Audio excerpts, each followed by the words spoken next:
Welcome to the Project with Sam and Lewis, the podcast with the mission to cover every project throughout pop culture and history. I'm Sam. And I'm Lewis. And this week we've reached the end of the spookiest month of the year, Projoctober. We certainly have. We've been covering spooky topics all month. We did Tremors TV show, Project Nemesis the book, Project Zomboid, and last week you did a report on Project Bluebeam. It leads us up to the culmination, which is Project Metalbeast. Yeah, which is a fun little 90s film along the lines of something we've covered before, Project Shadow Chaser. Certainly is that ilk of film, but as well as it being Projoctober, we've been able to do something else this month, haven't we, Sam? We have. We've resurrected the Silver Screen Project, which had a little slumber over summer, and we have been covering the Halloween reboot, starting with 2018's Halloween. Yeah, so I think by the time this comes out, we would have definitely released Halloween Kills as well. Yes. And because it's Halloween today at time release. It's Halloween. Happy Halloween, everyone. And so Halloween Ends should be out for you guys as well. Yeah, so quite a fun little divergence from the main pod. And what is more Halloween-y than the film's Halloween? Not much, to be honest. I wouldn't say much is really. Yeah. But yeah, today we're talking about 1995's Project Metalbeast. Yeah. Before we get to that, we have time codes in the episode description. So if you want to skip straight to personal projects, we'll be talking about the season finale of Dragon House. We will. And probably some other stuff as well. Yeah, I've certainly got a few other things to mention. I may do that I can't remember at the moment, but that's the one that people will probably tune in for. So, skip right to that if you want to, but I would recommend sticking around for Project Metalbeast if I were you. Yes. Yeah, but before that, how are you today, Lewis? Yes, I'm knackered. Yeah. It's like, it was already dark by the time I got here because we're getting to that time of the year. We had a really long day at work because, some people's fuck ups and, Yeah. Yeah, no one from our company, which that's good. Which is that's good. But, fine. It's a busy week for us with the Silver Screen projects as well. Yes. So not only recording, but having to watch all those films. Poor us watching those pretty good films. Yeah. But yeah, how are you? Yeah, similar. Yeah, busy at work, kind of training someone new, which I think is an experience that lots of people seem to be having this time of year. It seems to be the time of year that people are recruiting, I guess, heading up to Christmas. It's weird. That's what I'm going to spend most of next week doing. Yeah, so I'm doing that. So it's the classic doing that whilst also trying to do everything else at a very busy time of year. But yeah, generally speaking, I'm good. I'm looking forward to the weekend. We've got a bit of a Halloween bash, haven't we? We do. That should be a bit of fun. Look forward to what everyone dresses as. Yeah, I was talking to someone about it recently, and I realised that. So I've been talking about costumes with a few people, but there's a wider array of people coming that I have absolutely no idea what they're dressing up as. I'm quite excited for that. I reckon I probably know about half the costumes. Yeah, I guess you've had to kind of mandate it a little bit. Yeah. Be like, have you got something sorted? But there's a lot to be left open. So I'm very excited. I think we were talking about a couple of weeks ago. I don't think it was on pod, but we were talking about Halloween parties. Now I can't say that, at least in the last couple of years, I've been to an actual Halloween party, if at all, which sounds really mad. Yeah, no. No, that's not true. I have been. I went to one where I dressed up as Batman. And I wore like the Christopher Nolan Batman costume, but like a homemade version. And I was like vastly overdressed compared to most people because I'd been at something else before. And I remember turning up and being like, I am a bit drunk, but I do feel like I've put in way more effort than everyone else here. Yeah, it's fun when we put in effort though. I've had some costumes in the past where I've really put a lot of effort in, and it's been like worthwhile. Yeah, you always do some good ones. Yeah. But yeah, we have a first segment, don't we, Lewis? We do. It goes something like this. Project news. There's a bit of a almost spoke over that one there. Yeah, there was a bit of a delay on my my phone. So as always, I've googled the word project and picked out a couple of bits of news.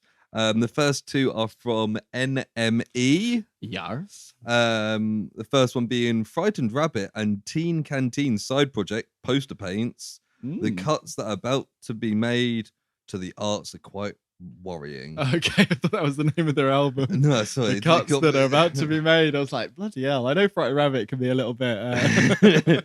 Well, the lead singer of Frightened Rabbit sadly died a few years ago. Yeah, that's why I thought maybe that was a slightly... anyway, continue. But I think the rest of... one guy from Frightened Rabbit and couple other people from Teen Canteen. Teen Canteen, that's a good band name. I've never heard of them before. Yeah, and someone from Olympic Swimmers.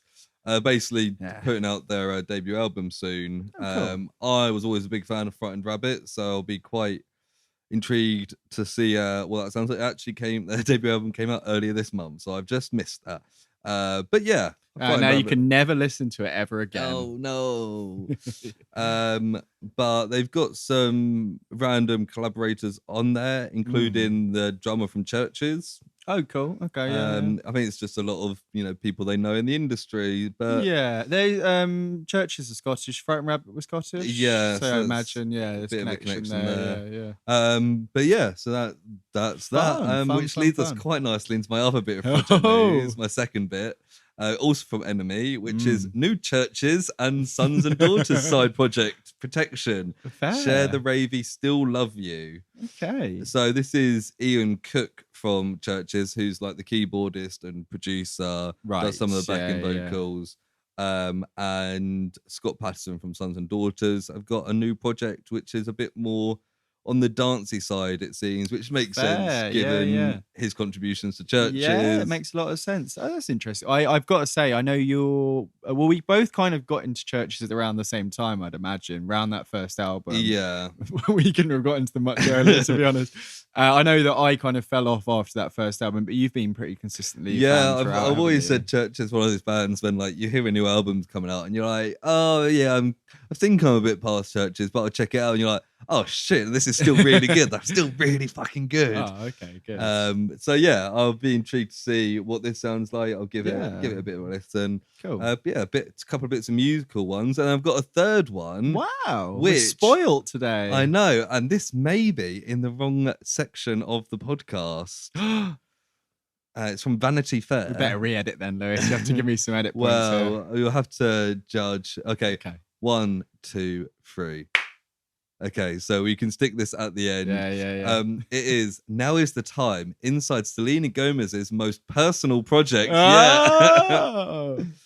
Yeah. Which I haven't read this article, but I saw that and I was like, oh, Selena Gomez is on personal project. I like Selena Gomez. I think she's pretty cool. Yeah, she seems like quite a fun person. Down to earth for celebrities. Yeah, basically it's a documentary she's making a kind of about her life and touring and kind of what kind of effect that's had on her. So I think if it's like completely straight up front as it does seem, talking about her mental health and stuff, it could be a really interesting insight towards what it's like being a Disney star to like a world famous pop star. She had all the stuff with Justin Bieber that was one of those like celebrity breakup situations. I remember hearing she got a lot of hate from Justin Bieber fans and stuff. I think she also had some health issues in the last 5 or so years as well, so I imagine that's covered, and now is acting quite a bit with Only Murders in the Building. So and obviously that's where she started off with Wizards of Waverly Place. Of course, so it's coming back round. I know that she's got I think it's on maybe Apple TV or something in the UK. There's a cooking show, Cooking with Selena or something like that, and it's like it started off in COVID, and she would like almost be zooming with like a professional chef, and then they try and teach her remotely. And the last season or so, she's had like chefs in her kitchen, and she had an episode with Gordon Ramsay, which I saw some clips of that look quite funny because she's quite like useless but very like likable, and he's just very like I think she's kind of through the kind of roller coaster life she's had so far. It seems like she's just kind of come into her own and is like chilled back. This is what I like doing. Exactly. So this documentary specifically covers her 2015 revival tour, which was scrapped after 55 performances amid her struggles with anxiety and depression. 55 is still a fucking hell of a lot. And no wonder it kind of became too much. I mean, I don't know. I haven't heard her record too much recently. I think she featured on that Taki Taki song that was like quite popular around, that was probably around then, 2016, 2017. Yeah, I remember when I was in South America, it played quite a lot then. So that would have been 2017 going to 2018. So I eat my words. She's clearly recorded since 2015. But yeah, not recently. She's not so musical facing now from what I know anyway. She's just kind of doing all sorts. Just doing whatever, so I think really. this is going to be on Apple TV. So Cool. when it comes out, it might be worth a watch. Yeah, I mean, especially if it ends up being called Selena, my personal project. It's called Selena Gomez, My Mind and Me. It's a hashtag personal projects. Personal projects. It comes out the 4th of November, so Fair. Friday next week. I can imagine a celebrity documentary being called something along the lines of like My Most Personal Project, and it's like, hell yeah. But yeah, if this is as like open and honest as it is, it might be an interesting. Yeah, you might hear about it on our personal projects at some point. Yes, we may well do. But yeah, that is my personal projects. No, it's not. That's Selena Gomez's personal projects for the week, and my project news for the week. The one. It's not my personal news. We already done that at the start. It's all getting mixed up. There's too many P words in this, and that's not a slur. P word. The P word. Maybe we should rebrand. 2 episodes in a row I've said that now.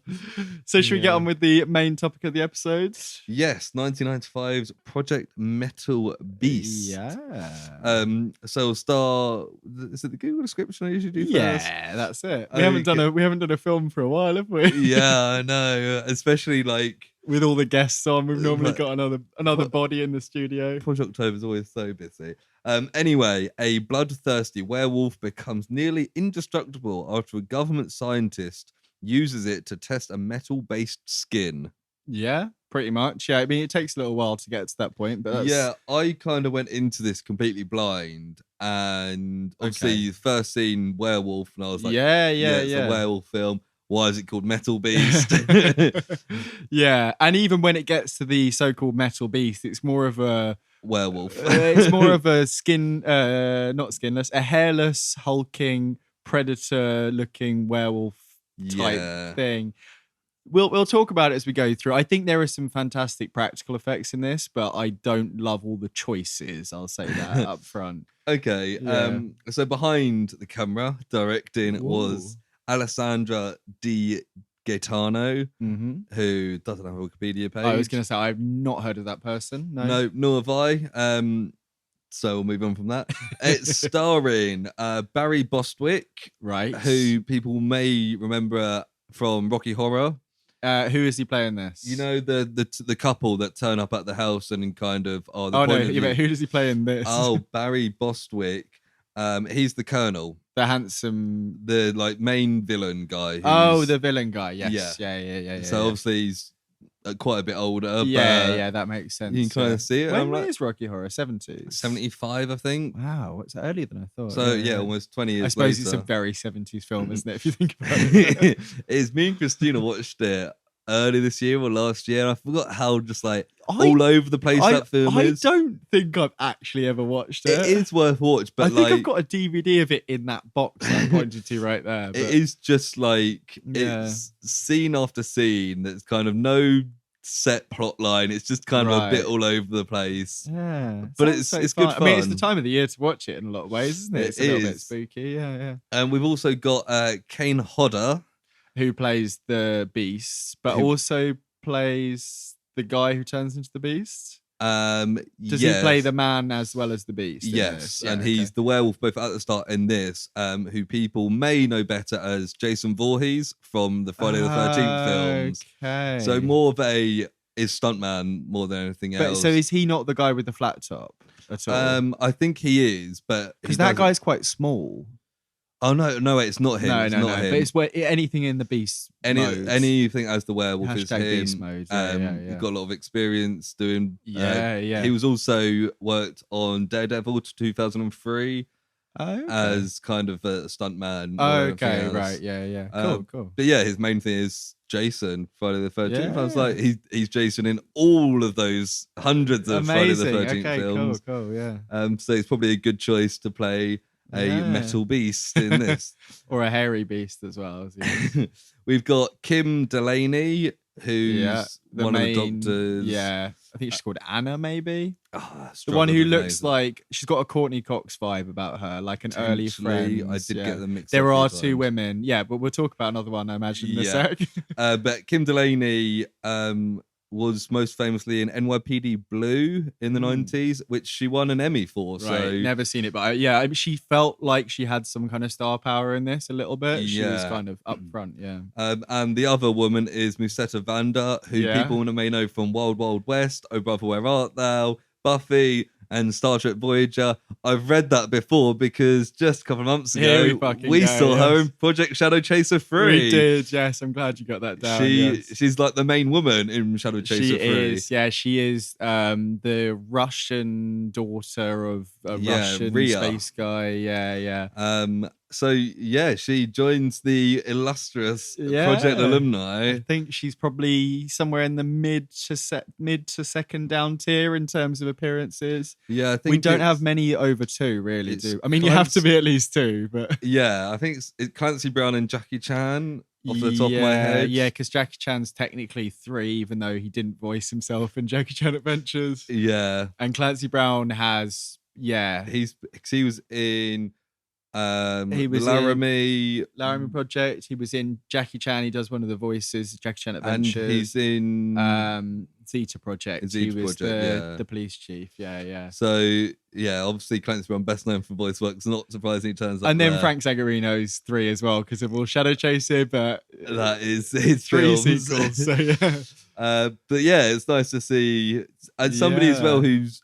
I think it's rare that we have people who are in different project films and a main role in 2 different project films, and also have been in a fair amount of stuff as well, like that. The last things. Do you want to have a guess at both the Rotten Tomatoes score and the IMDb score? I have no idea. I don't imagine this is super well rated. I think I'm gonna go like 5.5 for both. I don't know. Wait, so it's percentage one, isn't it? Rotten Tomatoes percentage. Okay, so 55% and 5.5. Okay, IMDb is 4.5. Okay. And Rotten Tomatoes is 39%. Okay, so I slightly... I'm not ever very good at doing this. I don't spend a lot of time on those websites at all, so I just don't know how the ratings work. I always forget that IMDb, like 7 is like good. Yeah. Because there's a lot of people who just hate on stuff constantly. You'd think after doing, I probably asked you that question at least 40 times. Yeah. Or maybe not. Probably like 50, yeah. Well, I was thinking some of the reports and then... Yeah, I haven't done that many reports, have we, really? Yeah, all probably the Lazarus. I asked you every week for that. Yeah, so it's probably about 50, yeah. You should probably know. Yeah, I mean, I haven't been asked for a couple of weeks. I've forgotten, okay? Yeah, fair enough. Fair enough. But that's all the behind the scenes stuff, so we can get straight into the film. Metalbeast, Project Metalbeast. The copy that I think we both watched didn't have Project in the title, but everywhere online it does. So I've actually got that as my only bit of trivia. I might as well go straight. There's a couple of names, isn't there? So it's Project Metalbeast, but it was released in the UK is just Metalbeast. Right, that might be the one. And we've got that. In America, it was Project Metalbeast DNA Overload. Wow. Yeah. So I did see something. Imagine where this plot is going. Someone's DNA is getting motherfucking overloaded, I'll tell you that. But we start in there on a boat. It's called Operation Lycanthropus. Yes. I forgot to write. I was trying to write that, and the rest of the words came up on the screen, and I was like, it doesn't matter too much. And then I was like, actually, I'll go back and get something. I'm glad I did, because it's like mission aim, get werewolf blood. There's no batting around the bush in this. Okay. So it says, US military intel, they're in Hungary along some river. I didn't get that. It's near Budapest, they say, and... they're there to get werewolf blood to make like super soldiers effectively, and it's 2 guys on a boat, or maybe 3 guys, but 2 guys get off the boat. On the boat, and one of them is this guy with the flat top that you mentioned, Donald Butler. Donald Butler is his I think he's the only character whose name I got. Yeah, all apart from the Colonel, you seem to get his name. He's Colonel. Oh yeah, okay. One of my very first notes is how bad this guy's hair is. He has the classic like military crew cut with the flat top. Yeah, it's very bad. It's a flat Zagarino. It is. Yeah, it's. And he is in a lot of ways a flat Zagarino, isn't he? Really, he is. One bit that made me laugh right at the start here is the guy who stays on the boat gives him like a silver cross, and he like takes a couple of steps, looks at it, and then just throws it down. He almost immediately just throws it and away. I was like, God, like you're hunting werewolves, like. And you mean we find out that does work later on in the film as well. So it's like, okay. Although when it happens later in the film, is there a reason why that doesn't get used again? Or do they just gloss over it? Maybe bad story writing. Maybe it's that, yeah. But yeah, they're on this mission and it's all very dramatic. The music's kind of crescendoing. Going through the woods. They go to like a very stereotypically spooky church. Yeah, I thought it was like a tomb they went in. They go through from the river. There's like what looks to be a recent corpse with like maggots on it. Yeah. And then I goes, because Gus, because there's a werewolf in there. It probably is a recent corpse. Yeah. The first bit where they go into what's like a churchy bit, and suddenly up in the rafters, there's just this werewolf. I thought that was quite cool. Yeah, I was like, hell yeah. It's no like hiding it with like lighting behind There's a couple of quick cuts and stuff, but generally you do get a good look at this. See the werewolf right there. Yeah, it's just like Spider-Man up in the rafters. It leaps down and just starts mauling this guy, ripping his throat out. Who we find out later is called Greg. Did you hear that? Yeah, they're like, what happened to Greg? And then for some reason, the camera that Greg was carrying just keeps snapping photos of him getting mauled. Yeah, which turns out to be useful for like evidence. It's a plot point. And then the other guy, Butler, shoots the werewolf. He just like shoots the fuck out of it and it dies. And we're like, wow. I was like, it's easy to kill a werewolf. Yeah. It turns out later, just through like, I would say bad exposition, they've been using silver bullets. We don't really get. Although it's not this werewolf that we're told they use silver bullets on. But you can kind of spoilers. There's more. There's other werewolves in this. There are at least 2 werewolves in this film. Yeah, and the werewolf's down. The butler guy gets out. Alfred. Alfred turns up. Hello, sir. What's this well? He gets out a very elaborate blood-sucking device, which is nothing to do with vampires. And it's like a case. He opens it up. He gets a tube, sticks the thing into the werewolf, and then presses a button and it starts sucking it out. I'm like, why don't you just use a syringe on this? It's taking so long. I guess that he wanted loads. Yeah, he does. He is very upset about how much blood there is later on. Yeah. Once he's got all the blood, he shoots Greg, who apparently was still alive.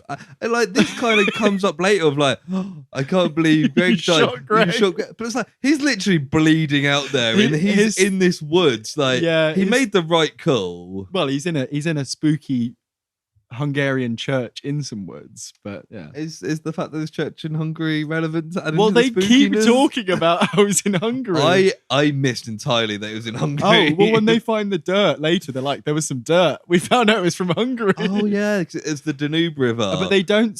But I thought it was going to be like this. The woman was from Hungary, but she's a South African actress, and her accent becomes very South African after I found that out.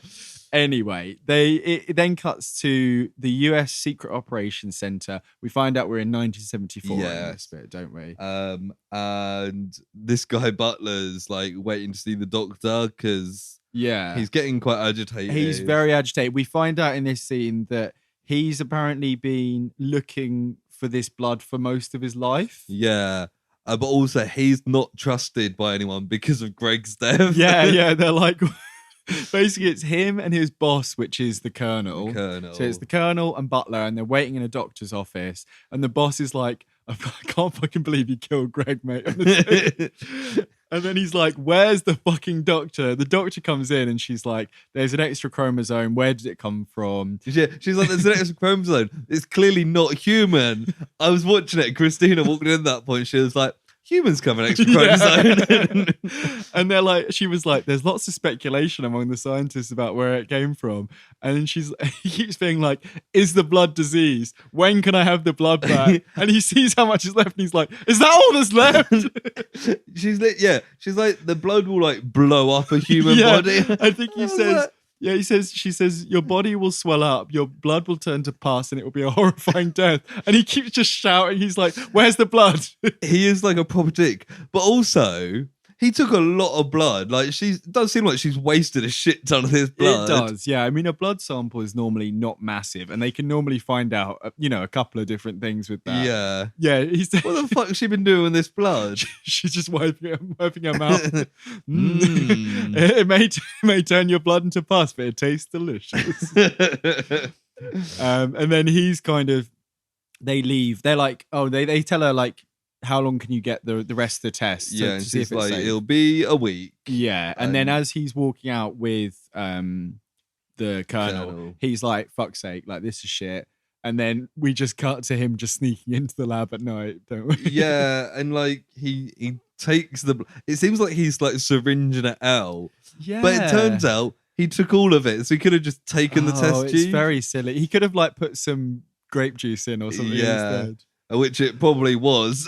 Yeah. Well, then he goes to the toilet and it looks like he's just about to just shoot up straight away. He pulls his he pretty much does. And he slaps his like he pretty much inside does, elbow. He squirts a bit like on the side of the sink. At first I thought it was like, you see it like Train Spotting when they do the little bit before to like I say Train Spotting. Doctors do that well as well to like get the bit at the end to get the air out. Well, he puts a bit on the side, then he tastes it for some reason.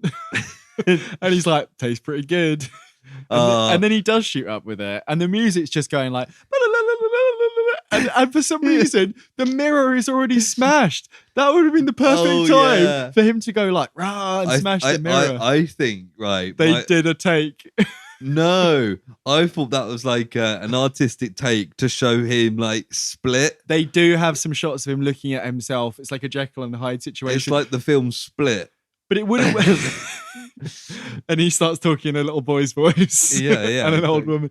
But it would have worked better if he like had like a raid, and then you saw his face. Exactly, yeah. Because at this point we're like, this guy is clearly off his rocker, and he hasn't even shut up yet. So yeah, and he goes back to his office. No. Then a doctor comes in and is like, "Are you okay?" And then the guy's just like, fuck off. He just like shouts at this guy. He's like, Butler, are you okay? He's like, fuck off, get out of here. He's literally the most hostile character I've seen in the film for a long time, and has no reason to be. Like, it's just, it is very funny, but it's just, I said he's a flat Zagarino. In a lot of ways, he's the less flat Zagarino, but it just doesn't work for me, the way that he's acting. He's not as fun, and he's not as interesting. No, I mean, Zagarino's playing a robot in all three films you've watched him in, so... And still has more charisma. Absolutely, yeah. This feels like he's trying.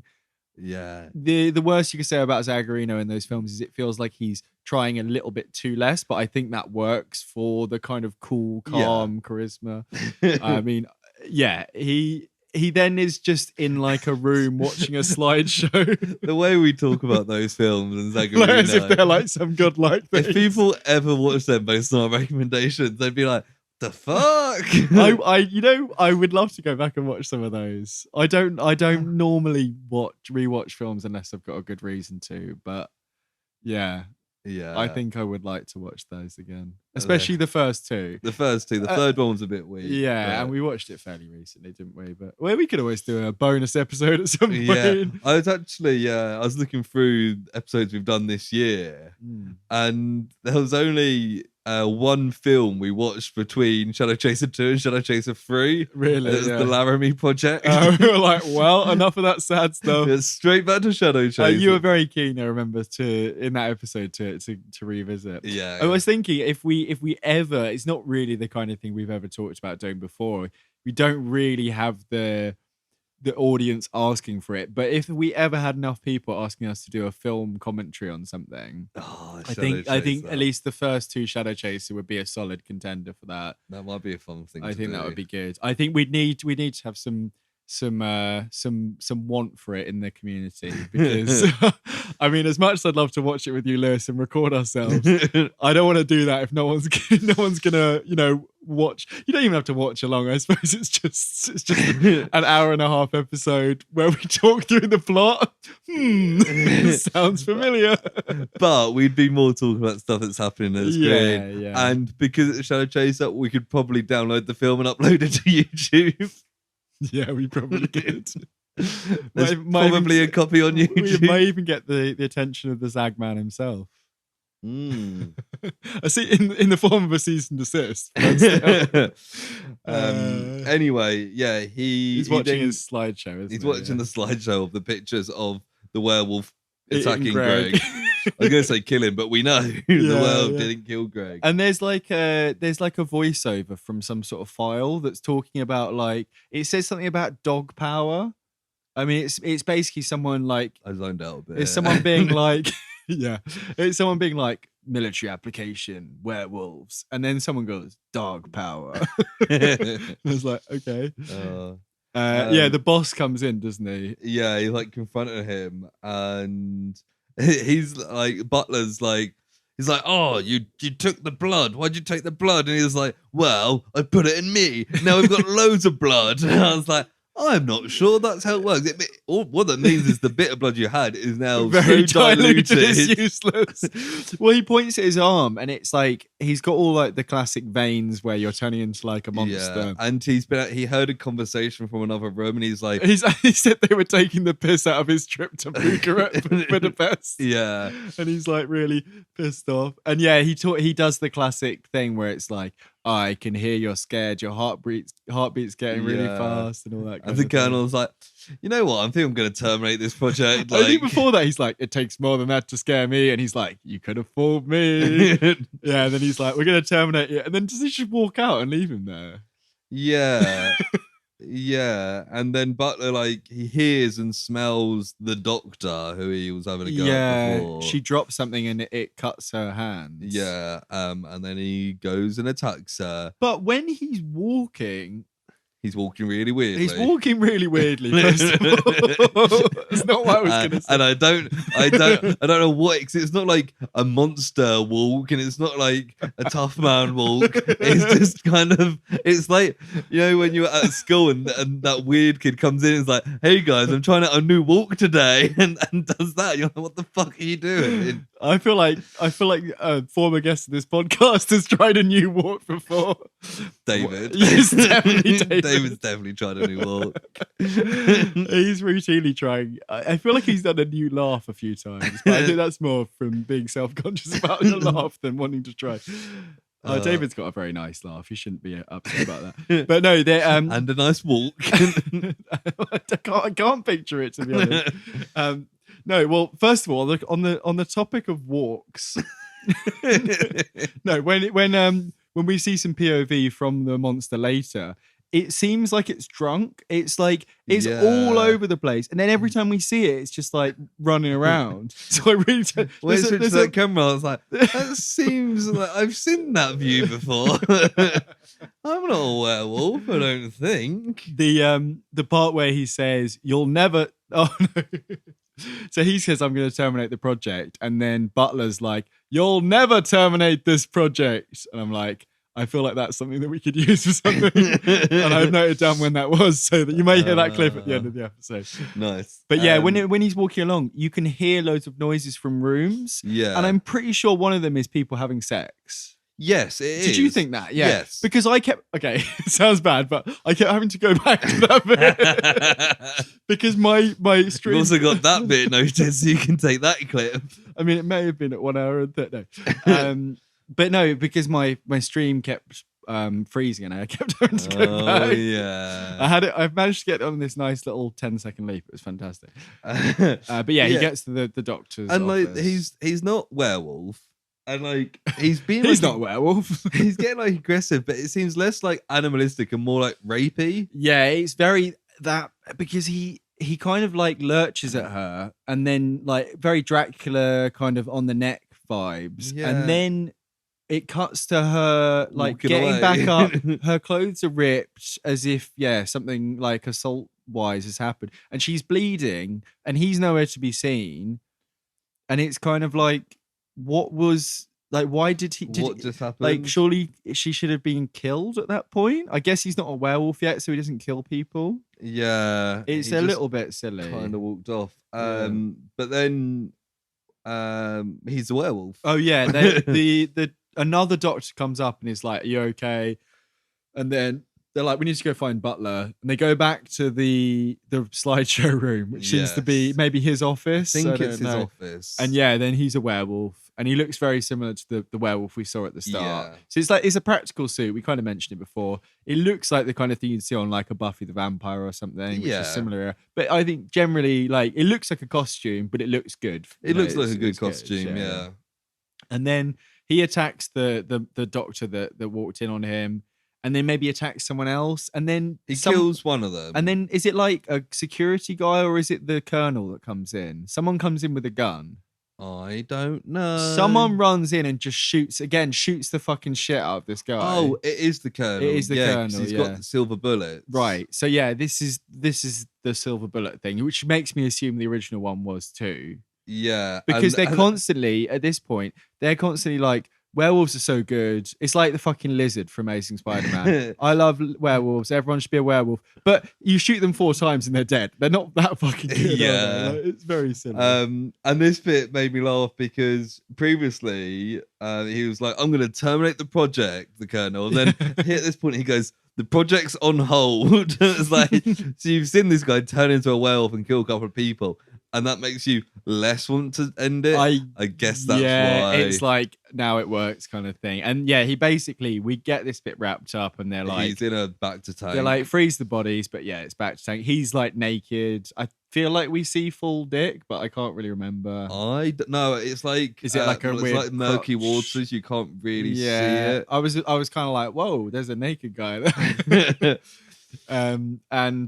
We pretty much skip. Well, they say they put all the bodies on ice, so I don't know if the people he killed were supposed to maybe turn into werewolves too. Right. We don't really ever get that confirmed. That could be Project Metalbeast 2. Yeah, I don't know. 2 Metal, 2 Beast. 2 Metal, 2 Beast.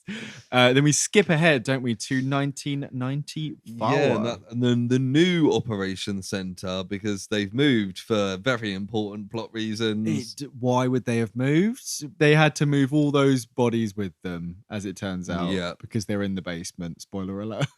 Because at one point he's like, "We've got all these bodies from this other facility." No, they were just there the whole time. They were just in the basement. Yeah. We meet the new crop of scientists, don't we? Yeah, and there's the phone call going on between a doctor and some guy. Yeah, I think she's called Anna. She's the main lead of this, the one who was in NYPD Blue that you said. And she's like the workaholic one. She's working on this fake skin that's like the metal skin shit. Mm-hmm. And all the rest of them are like, it's like military scientist stuff. They're all like playing pool, and they're like, "Come join us," and she's like, "No, I want to work." Yeah, that was really, because she's working on like this skin graft. Yeah. And there's a bit later after this. There's a couple of bits where they're like all having fun. But she like falls asleep in the lab, and one of these guys then comes in, and he's like, "We missed you. It was such a great game." And I was like, wait, what? Just them playing pool? No, because then they sat down and played poker after the phone call. Oh, I thought he was talking about how great their game of pool was. I think what was supposed to have happened there is they'd finished work for the night, but they lived on base. Right. She fell asleep at her desk. They all had a good night of poker. And then he came and found her at a desk in the morning because he's giving her coffee and stuff. And he's like, but it's not clear because the writing is not great in this film. Yeah. But it's basically saying like they're all pretty close. The boss, who's like the general, is quite cool. He plays with pool with them and stuff. And there's a slight romance between male lead and female lead. And she's a workaholic. Is she a scientist as well? I think he's just a military guy. So there's there's 4 scientists. There's Courtney Cox. There's Shadow Chaser Rhea. Shadow chasing some Rheas. There's like the black guy scientist. Oh yeah, I'm going to say that because he's the guy who dies first. They go straight into the tropes there. they really do. And don't then they? there's the I weedy. didn't even think There's about the that. there's the loser scientist who I didn't realize was a character until about halfway through. The one who's like, I'm scared. Oh yeah. So there's 4 main scientists, and then there's a and then there's the general who's in charge of them. Yeah, despite the fact he's a general and the colonel turns up, who is definitely a lower rank, And he seems to outrank him somehow. I think that's a case of nobody checked the ranks of the US military. Yeah. Maybe. At least they didn't do like a moon-based thing. Like, oh, I love you, masculine man. Please be a higher rank than me. So, where are we going? We find out that these doctors think they're doing like stuff for cancer research. It's skin graft, skin cancer stuff, like you say. And basically, it's synthetic skin that I think self-replicates and stuff like that. The colonel turns up and he hasn't aged a day in 20 years. And it's funny because this is 1994. And we know what this actor looked like in the 70s. That's true, yeah. I wasn't sure if they were going to be like, oh, yes, I've been using a little bit of werewolf DNA myself. He just wanted it. His hair might be a little grayer. I think he had dyed hair in the first bit and now it's grey. But other than that, he looks pretty much the same, yeah. He wants to start human testing. Yes, he basically says, I'm taking over. You've got no choice. He's like, I'll give your research to someone else. Yeah, they're quite reluctant, and he's like, fine, I'll give the money to someone else, and they can do it. And they're like, oh, okay, we'll do it. And he's basically like, he says it's cadavers, so it's not human test subjects, in like volunteers. It's dead people. Yeah, and it's gonna brain dead people. Brain dead, maybe. I know. I think they're supposed to be dead because they're surprised when he moves. Like when he Maybe, and the fact they literally put him in a fridge. Yeah, okay. Or a freezer. We'll get to the next bit, but there's a bit of confusion. Anyway, there's lots of what have we called it before, like techno babble kind of stuff in this. Isn't there? It's very like he goes and sees the frozen corpse of Donald Butler, and he's like, "Time to rise, Donald. You're gonna have skin of steel." Yes, he says you'll be indestructible and under my control. Yeah. Is this the bit you were going to talk about? No. Why would having special skin make him in any way not the beast that he was? Because bad writing. Because there's a very obvious part towards the end where he seems to be surprised that the monster he's created, and by created I mean powered up, is any different to is no different to how it was 20 years before when he killed it. Do you know what I mean? Yeah. They didn't even try to explain, oh, there's a chip in his brain, which is like very of this era. It's kind of wild that they didn't make any attempt to. Maybe the idea was like a deleted scene. Maybe it was like because he wasn't supposed. We'll get to it obviously, but he wasn't supposed to go on like a rampage. So maybe it was like we'll brainwash him. Oh, there was something about memories. Maybe it was that. Anyway, we then get a bit with a really angry Spanish chef. Yes, or at least a Spanish-speaking chef. We don't know. Imagine he's like Central or South America. What's up with that? So what it is, he's just shouting he's shouting in Spanish, and the main Courtney Cox woman is translating for the black guy. Yeah, who I think is called Willie. I'm not sure. I've not got his name. I'm going to call him Willie anyway, but she's translating and he's like, I won't have this. I'm not going to cook unless I get some holy water. What it is he's got a frozen body in his freezer, which he is apparently superstitious about because he's Latino. That's what it is. Right. He's like, I don't want a dead guy here unless I cleanse the place with holy water. It's not explained and it's pointless. And the only thing it serves to do is give them reason to complain about food throughout this. They're like, we have to eat sandwiches. And that Willie guy is always talking about like peanut butter and jelly sandwiches. Yeah. It's bizarre. But they get Butler and they're like looking at the body. I think they say it looks like they get like samples and like his hair and stuff. They say the structure of like his cells reformed just before he died. Right, yeah, because we know, although we don't see it, we know that he was a werewolf and he changed back when he died. And they've been told that he's just some nobody. Yeah, and they're like, this is, I think she says it's like a VIP. It's got VIP all over it. Yeah. And the funny thing they mention, I don't know if you caught this, they're like, it could have some contagious disease. And the Colonel comes in and is like, actually, germ warfare is done at Plum Island in New York, which is something I mentioned on the Montauk episode, because that was the conspiracy theory relating to it with the raccoon that was on the beach. Yeah. Because that's Plum Island was where they do animal testing. That's fun. There's another little tie-in there.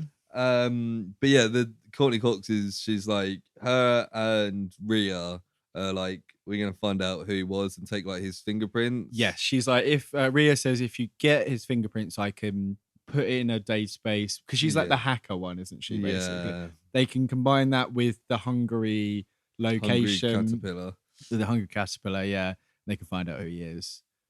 And we get a quick scene of them playing cards, she has a royal flush because it's so common. She's now joined them. It's the kind of thing that doesn't really work. They're kind of like, suddenly she's now fun. It's like, if anything, there should be like slightly later in the film, maybe. It's a bit of a trope at this point to have a sci-fi film with the main people playing poker. Yeah, I mean, we literally had it in Shadow Chaser. I don't think Rhea was in the game at that point, but she was definitely in the room.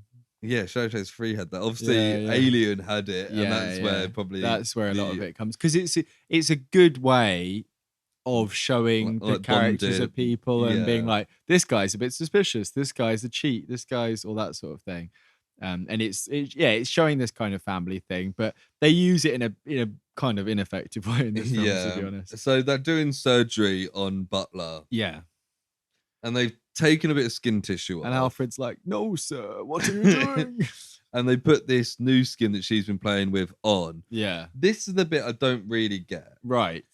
He's dead. Yes. He's been frozen. Yeah, I think they've thawed him out at this point. Yeah, okay. But he's dead. Yeah. What's this bit of skin meant to do? So I think the skin itself is supposed to be self-replicating. So they're trying to see if it will bond and graft because they said the issue they've got is it turns solid and it becomes impenetrable. And this is why the Colonel wants to use it, because he thinks if it goes like that, it's good for them. How is it going to like bond with a dead body? I don't know, because it is dead. This is why they're surprised when there is activity in this bit, because there's a bit, basically they do it and then they say like, we have to wait 24 hours and they go off and they come back and it's like grown.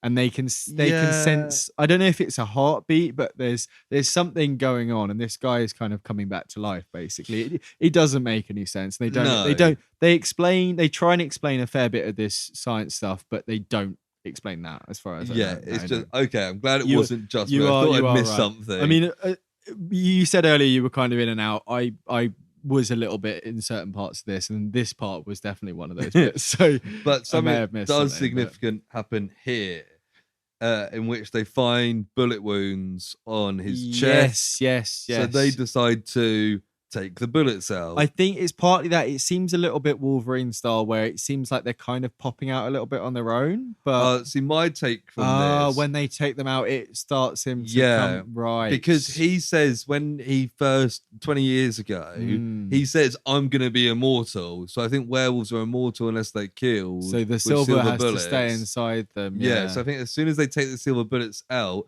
he comes back, right? And that's why his body temperature rising. He starts bleeding heavily from the bullet holes. Yeah, you're right. And then he sits up. So I think it's because this is when we first get the actual highlighting their silver bullets. Yeah, and then they go and like accuse the Colonel, don't they? They're like, hey, what's all this about? Generally, and he's like, he's got no identity. Don't worry about it. And they're like, look, we're not going to experiment on people that are alive. It's immoral. And he's like, you're doing it anyway. Yeah, right? I don't care. Yeah, he's blackmailed them all. He's kind of locked them all down, hasn't he, a little bit? They think it's weird that it's a silver bullet, and they said they're going to trace it, and then they call the Colonel a lying son of a bitch. Yes. There's a couple of son of a bitches in this, isn't there? Which is the perfect genre for that kind of language, I think. Yeah. Then we get Butler, who's alive, Yeah, having a really bad time with it. Yeah, I mean, a lot of his acting in this is a mixture between like asthma attack and like strained orgasm. Yeah, it's very he's mixed. Like writhing around on this surgery table. And so the reason why I thought, even though the size difference does, discount this, I thought he played the Beast as well, is because why the hell would you sign up to play a character that is an angry guy for 15 minutes and the rest of it you lie on a bed with shit stuck on you and just move around? Maybe. I guess it's you wanted to be in a film. Yeah. I mean, I would probably do that. I'd do that, yeah. I guess in a way, I would rive my heart out. I guess in a way that's quite an easy paycheck in lots of people's minds, isn't it? Yeah, okay, yeah, I answered my own question. But the Colonel like visits him when he's driving around, and he shows him the pictures of the werewolf that kind of set him off the first time. Right, yes. He's trying to get a reaction. He has like printouts of those pictures, yeah. We get a bit just before that where the two girls are talking and they're talking about I mean, that is kind of my reaction to this scene, but no, there's a part where I know that wasn't intentional. That's why it's okay. We'll speed it. No, they're talking about death, and she's like, "I thought when you died you were dead. What if life stays in the cells after you die and it can be reawakened?" And they're basically saying like the soul doesn't leave the body, which is really morbid and dark when you think about it. It is, because of all the, like, it means if you die you just hang around in that body. Well, for I mean, I eternity. don't think they're saying that the consciousness like sits there aware of everything. I think they're saying that the potential for life. Yeah, I mean, yeah, but they're more kind of referring to what you said about where there is the possibility to reawaken somebody, which is what's happened. And then he shows him the werewolf pictures, and it gets like an increased heart rate. Yeah, then they keep emphasizing that you can't put a needle into the skin. Yeah, it's getting too strong. hard. And then they're like, the doctor's like, we saw the Colonel showing him pictures. Like, what was up with that? And then the Colonel walks in as she's saying that, and he's like, "What's all this then?" Yeah, I think like, they like. He's got some brain activity. They say like maybe he's retaining his memory, and he comes in. He's like, "What's this about his memory?" Yeah, and they're all like, "Oh shit." And she's like, "We're not equipped to deal with this. Like, he needs to go to a hospital." The Colonel seems to just like have a habit of just like appearing like Batman. Like he's just like he walks out of the shadows, or like Michael Myers. Yes. And then we get some liquid on the floor, and I think Butler's like pissing himself. I think he's pissing himself because Willie is like, they're like, "Can you put in a catheter?" They're like, "We'll make a makeshift catheter." Yeah, and he's like, "I'll quit before I go down there," and I walks off, and I'm like, he's meant to be a fucking doctor. That's exactly what we said when we watched like, it. Yeah. What? Doctors are very used to that. Yes, I might feel personally a bit reluctant to give someone a catheter because I wouldn't know how to do it really, but it might be a bit weird. But like, if someone needs it, yeah, I mean, I'd give it a good go. But like, if you're a doctor, that's just part and parcel of the job. I guess the idea he should have become a fucking dentist. Yeah. Because if the kind of experiments they're doing, I mean, maybe he's more of a biochemist than a doctor, but still, get over yourself, man. I mean, it's just there's got to be some sort of I've got here pleading with her to help. Who's that? Is the werewolf pleading? No, it's the two doctors because they're getting the fingerprints at this point, and she's like, "Quick, help!"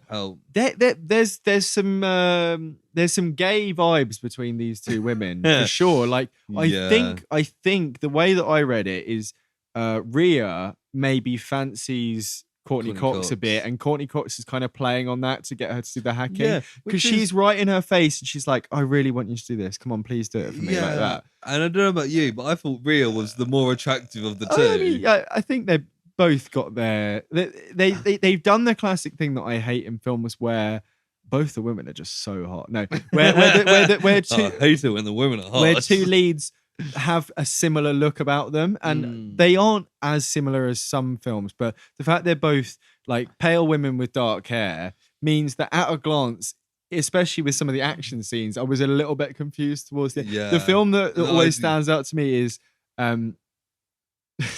what the fuck is it called? I was gonna say there's a film we watched that was full of guys that looked the same. What the fuck? I can't remember what it's. Oh, I'm so bad with this recently on pod. I keep forgetting. I forgot John Carpenter's name on pod a couple of weeks ago. What's the one? The Guillermo del Toro robots one. Pacific Rim. Pacific Rim. The main guy, Charlie Hunnam, and the fake Australian guy look almost exactly the same, and they have a lot of scenes where they're fighting or they've got helmets on and they're chatting to each other, and it doesn't matter if they're good at acting. Just dye one of their hair a different color so that you can tell them apart. Yeah, there was definitely something we covered. I'm just looking through our episodes where Shadow Chaser 3 had a couple of guys who were up to no good. I don't think it was Shadow Chaser 3. Was it Project Kill? That was the Leslie Nielsen one. No, I don't think there was that many characters in that film. Or was it an older film? Yeah. Was it? No, it wasn't that. What was it called? I don't know where you're going with this. Oh god, this was ages ago. No, it wasn't that. Not the one with where it was skipping around. Yeah. For me. Infinity Project. I don't think it was that either. I mean, I didn't get confused. No, I remember you saying everyone looked the same, so it was really hard. Yeah, no, I know. I've said this on pod before. Yeah. Anyway, no, I don't know who that is, but where are we at? The FBI had blocks there. Well, on just to finish off the gay baiting stuff they were doing. She's like, I can't do it now. We have to meet later. It's all very like, you know. Yeah, and it did seem like almost it was lining up to be like a heroic two women. Yeah. Story. I mean, it kind of is that, and then they kind of change bringing it. in another guy. Oh, it's very. But there's a funny hacking bit where like a thing is like hacking, and then it comes up with a key, and it's like you're in, and I'm like, yes. And that's when they find out that it's Butler. Yes, it kind of pops up on the screen or something. Yeah. And then we get the Willy, who doesn't like the Willy. Oh, yes. Willy doesn't like the Willy. And we see there's a full moon at this point as well. There's a shot of the outside. And we see Butler's hands getting very werewolfy. Although it's revealed a bit later that the rest of him hasn't really got very werewolfy yet. Yeah. And Willy is like, he's muttering, moaning to himself and turns around and the Butler's gone from the table. Wait, this isn't Willy. This is Weedy. Willy's the black guy, and this is the scared guy. Oh, is it? Yeah, it's the scared guy. I thought this was Willy. No, it's the scared guy. Oh no, you're right. It is this guy. What? There's a bit later on with the scared. Oh, because they capture him again. Sorry. Yeah. This is Willy. Yeah. Anyway, because the black guy dies first. That's why. I keep the saying werewolf's that. there in the corner of the room. Johnson attacks and kills Willy the shit doctor. Yes, that's right. Yeah. Yep. And the Colonel finds the body. Yeah. And while this is happening, Courtney Cox is in the Colonel's office. Yeah. And she finds a drawer with silver bullets, and there's a couple missing. Which is why he's got like a lovely case where he you open it up and them it's got like years. 16 holes and like 8 of them are gone. Yeah, which is, I guess, and like I get it if it was like, I don't know, adamantium or something really rare, but like it's silver because silver isn't that and we rare. Got some shots earlier when he was looking at some silver coins in his office or in someone's office, and he was looking at them under a microscope, and I didn't really understand it until they melt them down later on that was silver. So you're absolutely right that it's literally all over the place in this film, and yet he for some reason has not refilled the US military. They're not exactly short on money. No. But she's doing that. She does the thing where she accidentally knocks something in the office, the bonsai tree, a little bit, And then she has to hide because the colonel comes in. Yeah. And he notices that his bonsai tree's moved, and he like starts loading his gun up, and he's like, something's going on here. And the general has sent guards to look around for the werewolf. And this is where we get the drunk POV shots going down the corridor very, very slowly. I think maybe it's because at this point he's only like half werewolf and he's still a bit like... Bleh. Yeah. And then we get a guard outside, and he's like wandering around like the perimeter. Yeah. And they like radio, and he's like, there's nothing out here but a full moon. Yeah. I'm like, what? Who has ever said that? Like, it's like, I'm just gonna say what I can see. Tree, full moon, werewolf. Oh, werewolf! It's like he knows he's in a werewolf film. Yes, yeah, because they mention it there, and they showed it for us, but yeah. When have you ever been outside and there's been a full moon and been like, there's nothing out here but the full moon? To be fair, if there is a full moon, I will quite often mention it. Yeah, but not like that when you're out looking for somebody who's just killed people and you're like, let's find some clues. Let's find this murderer. There's nothing here. There's a full moon. But nothing else. And then he gets got by the werewolf. Well, that's quite a cool bit because we can see it's got like a very... It's almost like a Zen garden vibe with like a water pool and like terrace bits. But we can see the shot with I think the full moon's in shot, the guards walking along next to the pool, and then we can see the silhouette of the werewolf on the roof, almost like a ninja style kind of situation. I quite like that bit. And then it leaps on him. And it's like mauling him, same as before. Yeah, and I missed some of this scene because that's when Be Real came up. Yes, I was like, oh, this is a good bit for Be Real. I'm gonna quickly look at your Be Real now just to get a reminder of how your face looked at that time. Oh, you were very scared by that bit. Bloody hell! I was watching it on my laptop, so I was like laying right back on the sofa, and I didn't realize until I took the picture that it looks like you're. Oh dear. Very kind of zoomed back.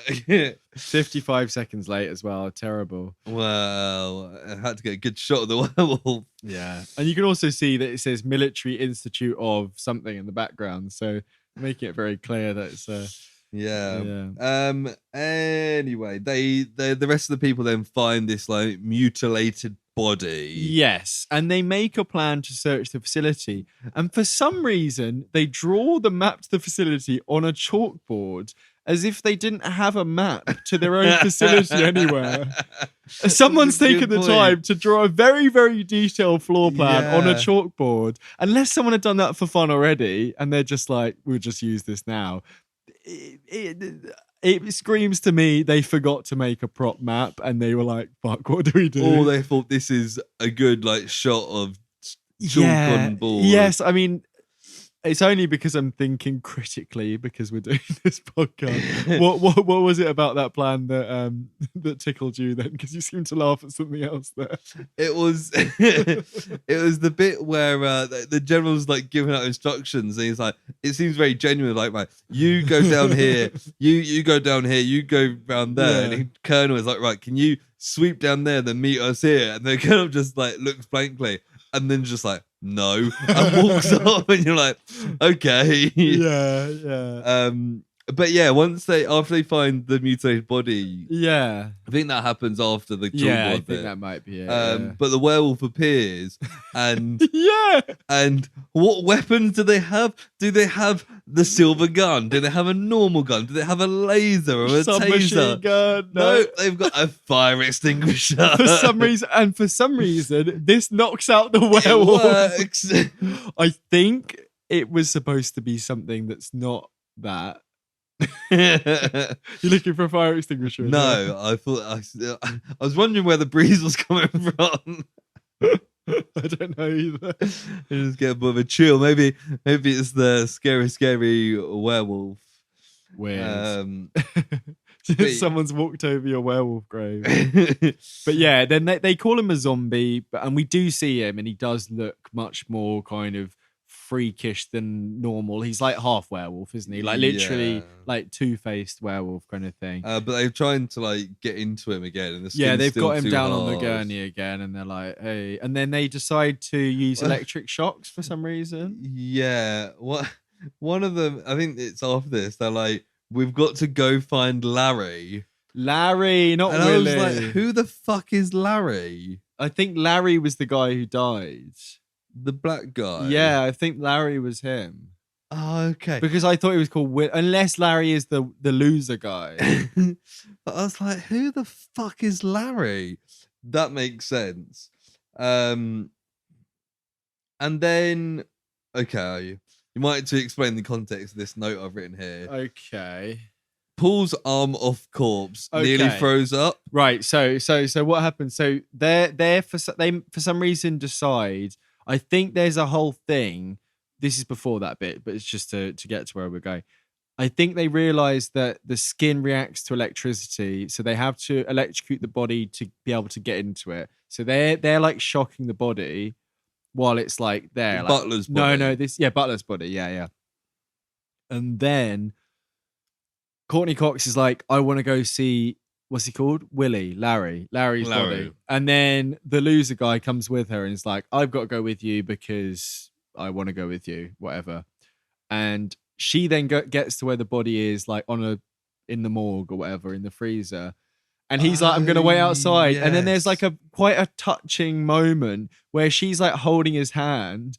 And then, to be honest, I kind of zoned out, but I looked back up and she like pulled his hand half out of its socket. And then she starts like screaming and she's like, oh, and like almost throws up. And then she runs out and the guy's just like, are you okay? And she's like, no. And he's like, I'm not okay. And they're just like upset together.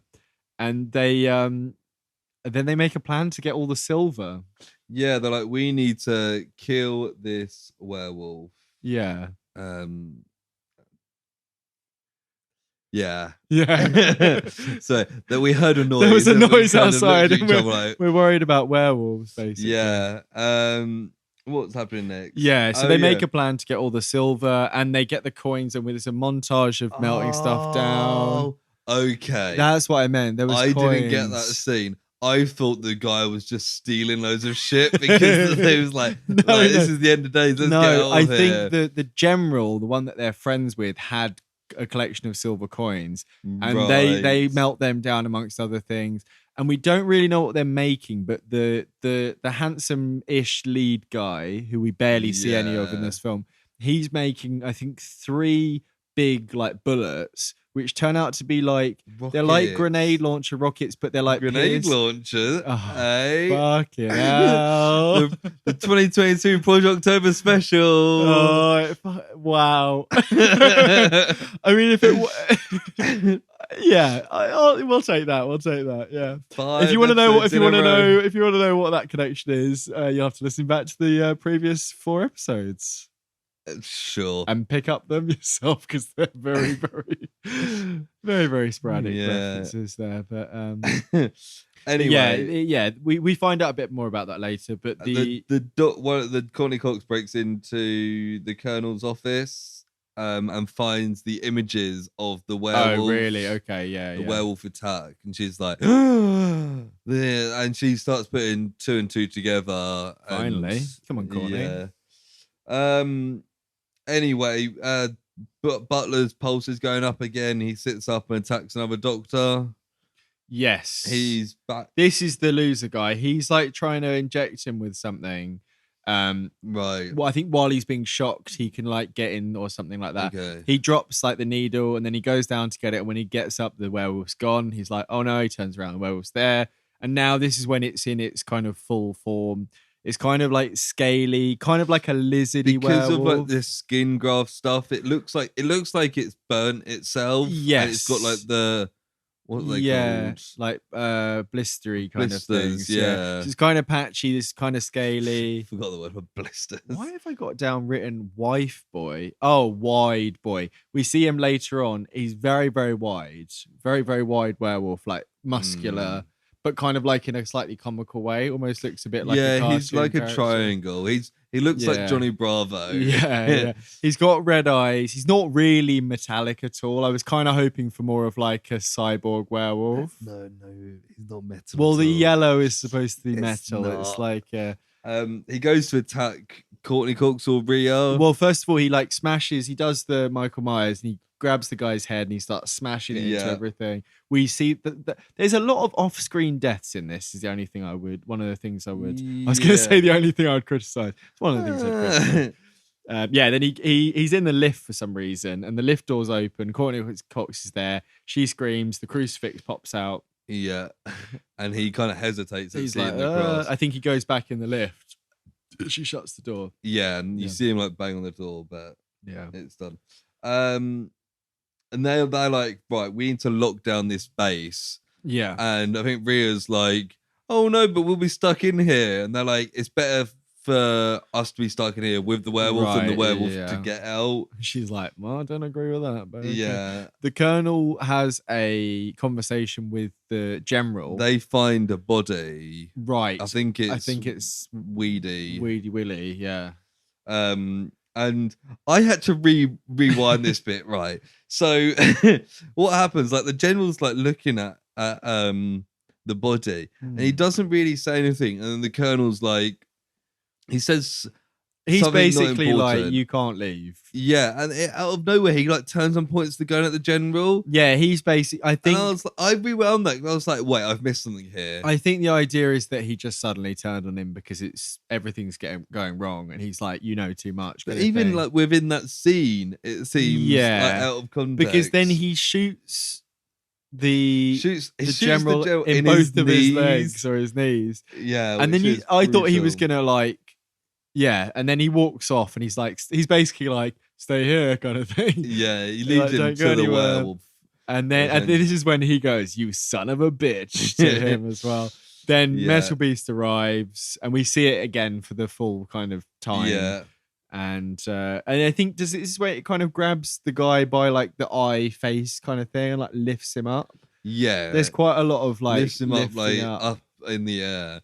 Yeah. The Colonel gets to the Govers, which is now Courtney Cox, Rhea, and other guy. Yeah. And he kind of points the gun at them. Yes. They run away. They've got this grenade. This is when it's revealed that they were making stuff for like a grenade launcher. But it's not an explosive grenade launcher. They're using the projectile of the grenade launcher to shoot like a really big bullet that's like the size of a grenade, like a missile kind of thing. The Colonel shoots the guy as the two women get away. Yes. And they head down to the basement for some reason. Yeah, and they discover all the back. Well, they get to the basement and she's the hacker person. She doesn't really hack Rhea. She just goes, I think I know the password for this. And she tries one and it doesn't work. And she tries the second one and it works. I mean, I complained / took the piss out of the hacking sequence earlier. They didn't even try with this one. No. And they go through. It's the cryo back to tank situation. And I think one of them's like, we need to just destroy all this. And she's about to shoot the grenade launcher at this tank. And it's like, no, don't waste it on that. We have an actual monster chasing us. Yeah. And the Colonel like catches up with them. Yeah. And he's kind of getting towards them. And then the werewolf like hits him like across the room. Yeah, he basically, this is the bit I was talking about earlier where he turns around, he's got them with a gun. He's like, we got you. I've got a gun. and then he hears like, I got you. He hears like walking. I got you, babe. The guy's doing his weird walk down the thing. He's like, do. He turns around. He's like, hey, that's not how you used to walk. No, and then he's like, stop right there. And this is when he seems to try to exert some control over this monster that there's no reason they should have. And and then there's just some hilarious scenes where he's just getting twatted across the whole room. So many times I thought he's dead. Because the first time, I think it pops his claws out. He like claws up towards his face. Yeah. He smashes him into like garage doors and he gets up and he's got like claw marks all down his face. Yeah, there's some bits that really made me laugh in this bit. So at first he throws him against like a garage door. Yeah, like shutters. corners. And he's kind of like at a, I don't know, like a 45-degree angle. His head in like the bottom left and his legs are very cartoonish. He really flies against this door. And I was like, that's him done. Yeah. And then he kind of gets up and the werewolf bites him and knocks him over. Yeah. And he gets up and he seems so like nonplussed about all of this. And he flicks his like fringe back and does his hair. He knows he's gonna die, so he sorts his hair out before. Like, are they trying to go with like a Gus Fring in Breaking Bad? I think that's it. Like he's cool and calm to the end. It doesn't seem like that at all. It seems like he doesn't realise what's happening, because his final thing after he gets his hair. My notes though, I've written he rides his hair. I think it fixes his hair. Metalbeast pops his claws Wolverine style, but and puts them in like his gut right and lifts through him, and then he lifts him above his head, and we get a shot from a distance. It's quite cool. This Metalbeast is what, like 8 foot, something like that, 7 foot maybe. Yeah, it's quite. I mean, he's lifting him about 8 foot in the air at least. Yeah, and it's we unfortunately we don't see. I would have liked, then he pulls him in half or something. Maybe it's slightly too much. It would have been quite hard for to this, do. but yeah, that's the kind of last we see of that guy. Well, I thought so, but I'd also thought that about 3 times before in this scene. Yeah.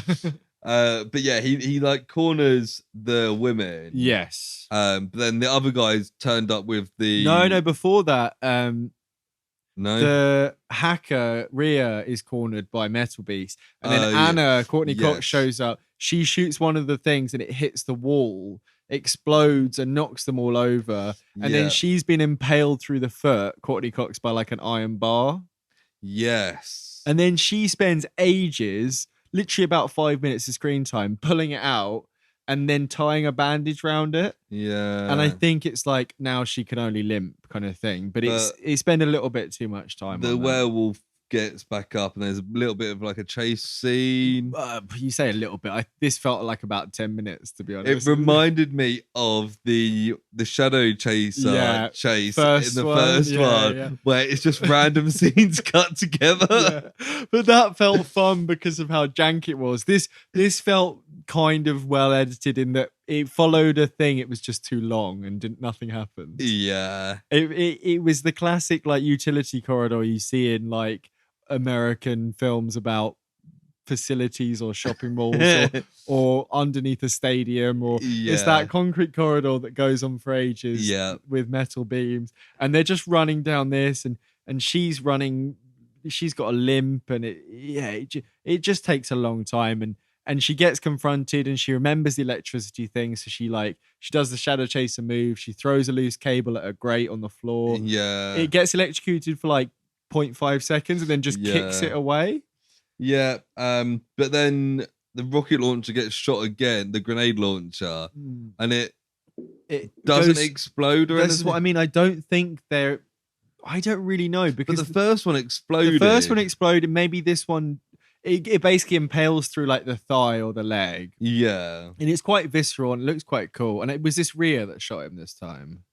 Yes. Rhea shoots him, and the werewolf gets up. I've got a note here saying this werewolf is chunky. That's what I mean. He's a thick boy, really, and then he pulls out the thing from his leg. Yeah, and it's quite cool. You can tell like it's practically done with some sort of puppet or something. And then the guy comes back. Yeah, and he's like, "I'm back, ladies, to save the day." And he has the third grenade, projectile thing. He chucks it to someone, they shoot, and this one blows up, and we see the werewolf get absolutely eviscerated. You know what? I wrote absolutely obliterated. So, it's literally like a wet like splatter. It's like and there's nothing left. There's maybe some legs left. It's imagine if like the Death Star was a werewolf. You're absolutely right. That's what it looks like. It's quite cool. Quite cool. It was quite fun.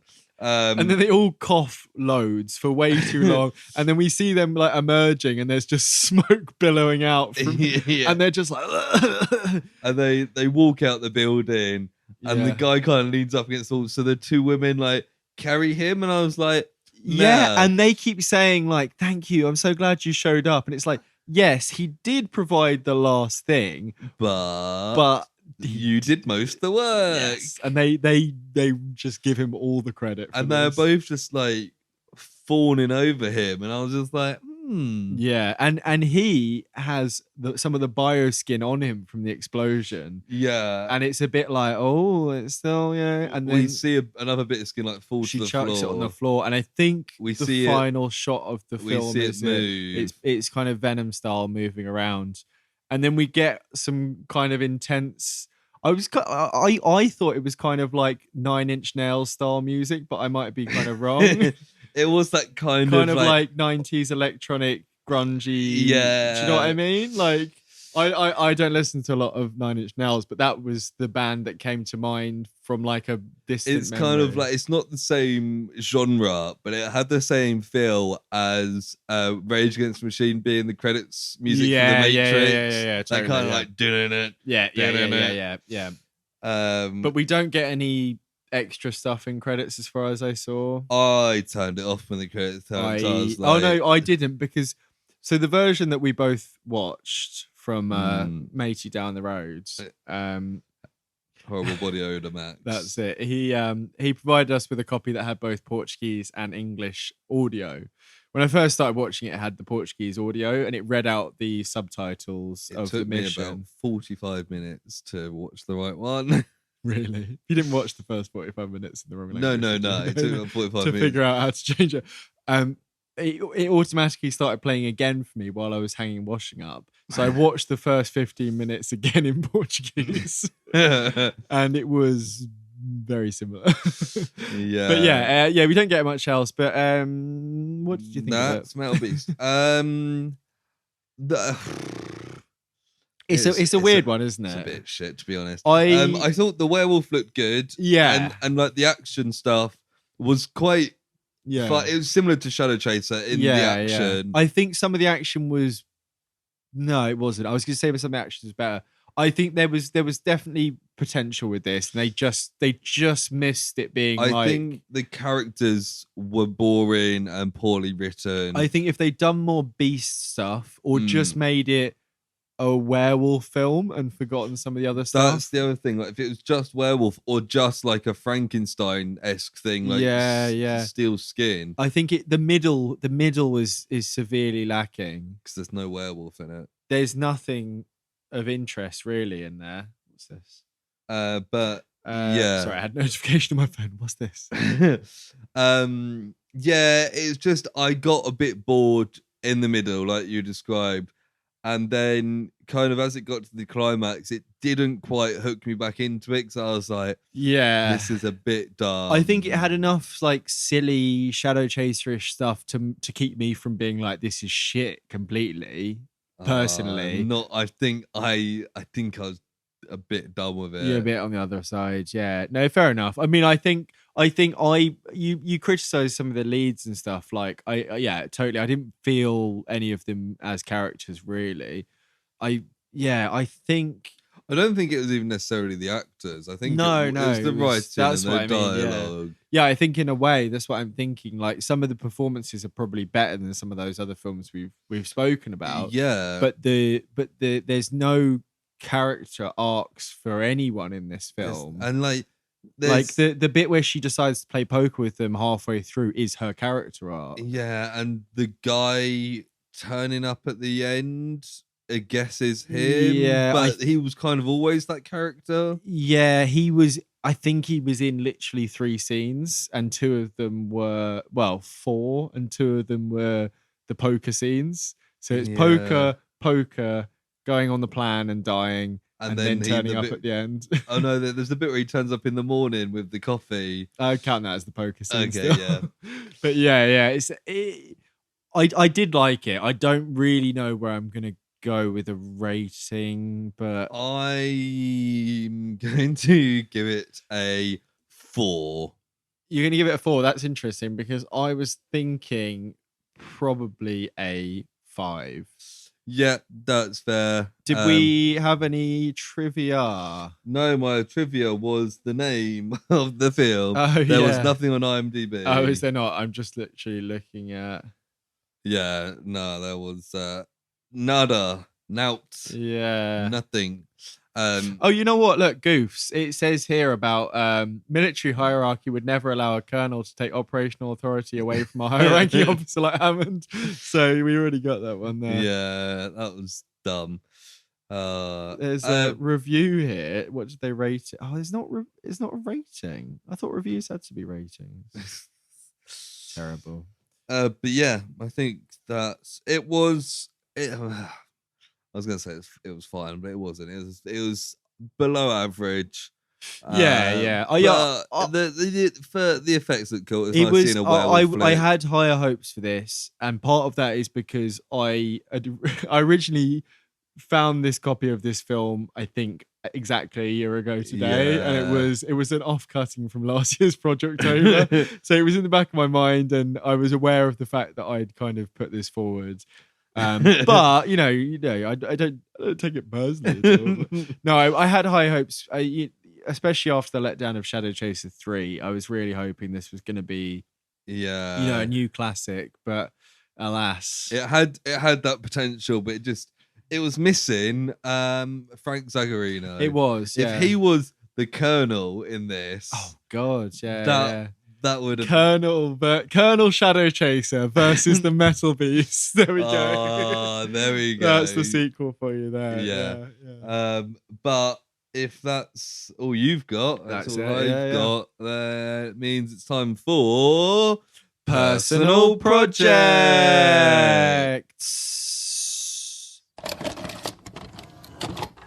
This time it's personal projects. So, Sam, what have you been watching? Pretty much just the main thing we're going to talk about in personal projects. So if you've got anything else before that, and you can go ahead. I've got a few things that I'll quickly breeze through. So there's Doctor Who. Oh the latest episode came out, and it was nonsense. Yeah, it's the last episode of Chris Chibnall's run. Right. And thank God for that. And the last Jodie Whittaker as well, wasn't it? Yep, it was. She regenerated into David Tennant. David Tennant, yeah, I saw that. So I saw the screenshot of David Tennant. The costume doesn't normally regenerate as well, does it? Yeah, I don't know why. And even they did that. within that episode, the Master took over the Doctor's body and stayed wearing the Doctor's clothes. Right, yeah. I mean, it would have been fun to see David Tennant wearing the Jodie Whittaker costume. It's normally what they do. But it was very fan servicey. They brought back like a load of old companions. Yes, I heard. I was talking to someone at work about this. Yeah. It was quite fun, but they didn't really. And there's lots of random bits like Graham, who is what's his face, the chase guy. Yeah, just turns up in a volcano at one point with no explanation, and like one woman, like she's in like an elevator shaft.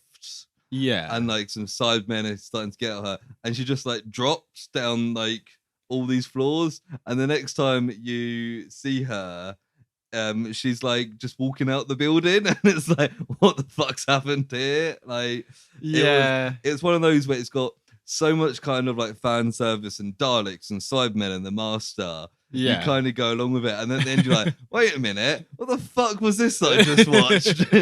And it was like an hour and a half. It was just like absolute like nonsense of just but whatever. That's I mean, so they're doing the 3-part special thing next year with David Tennant and Catherine Tate. Is that right? Yes, and it'll be nice to see those two together because they were a great combo. They were a good combo. I didn't ever really like Donna as a companion, but I think the combo of them. I think Donna is one of my favorites because of the combo between them, where she was like at equal footing with him a lot of the time. There wasn't any like she was less like a companion and more just a partner. That's true. Yeah, I think that was quite a lot of her. And she was very much like, this is silly, what's going on here? And it was quite, good for its time. I'm glad Chibnall's reign of terror is over. It's also like one of the big. I quite like Jodie Whittaker as the Doctor. I didn't really watch much. So much of the problem of her Doctor though is that like she doesn't do anything for most of the episode. It'll be companions doing stuff, right? And then the last 10 minutes it'll be like, oh, here's this, right? And it was kind of she's not even in the half the episode because the Master takes over her body and she's just like Is she doing like I'm evil?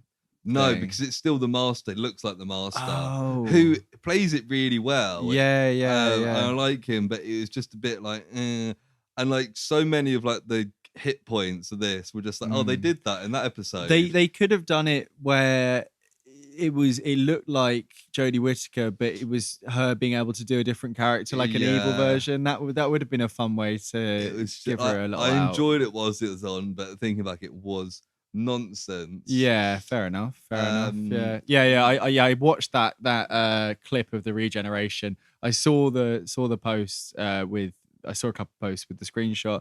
I know Amy was a big fan of David Tennant, her favorite Doctor. So my favorite Doctor as well. I showed that clip to her. She didn't know what was coming, and she was very excited by that. So I think we'll watch those 3, and I'll maybe watch some Jodie Whittaker before, just to kind of. It's not really nothing. No, it's a shame because it's same with Peter Capaldi. I like Peter Capaldi as a Doctor, but yeah, I watched that first season. Yeah. But yeah, me and Christina on Saturday watched 5 films back to back. Okay, yeah. I'll quickly run through some. Yeah, please. We watched Madagascar. Okay. Classic children's fun. Watched Bedknobs and Broomsticks. I've never seen before. Maybe seen it when I was a child. Partly because obviously Angela Lansbury died recently. Yes, it's quite good fun. Yeah, okay. For like a 70s like witch film. It's good fun. Night at the Museum I watched. Which I always quite like that. Yeah, one thing that kind of stood out to me this time is that it's at the Smithsonian, big famous museum. Most of that museum's just like waxworks and models. I think the first one is at the.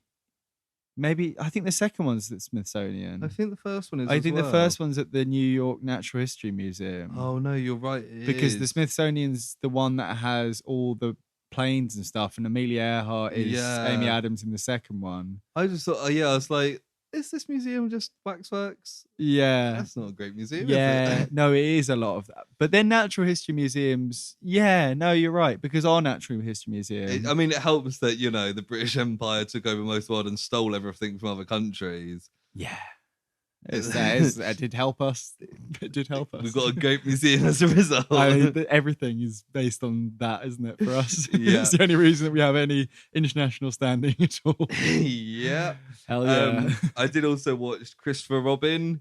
Have you seen Christopher Robin? Is that the Ewan McGregor one? Ewan McGregor. I've not seen that. It's very good and is it quite sad? It's very sad. Yeah. Because it's him. He's grown up into Ewan McGregor, and then what a transition! And then it's like Winnie the Pooh arrives. It's partly is he having a mental breakdown? Yeah, but also he's moved on from his childhood. There's one bit where he turns and has a go at Pooh, and it's kind of quite heartbreaking. Yeah, and Pooh looks like a bit worn and faded. Yeah. They all the like as if there was a real toy that's been left in the woods. But those characters look really good. Yeah, I've seen pictures. I remember the trailer coming out, and I think I watched it. And people were kind of like, "What is this?" So it's kind of like Hook, but sad a little bit. But it is quite good, and the Winnie the Pooh stuff, even just his one-off lines, just oh yeah, it's just things nothing is impossible, and it's because I do nothing all day. It's just Winnie the Pooh's kind of weird wisdom of I'll just follow.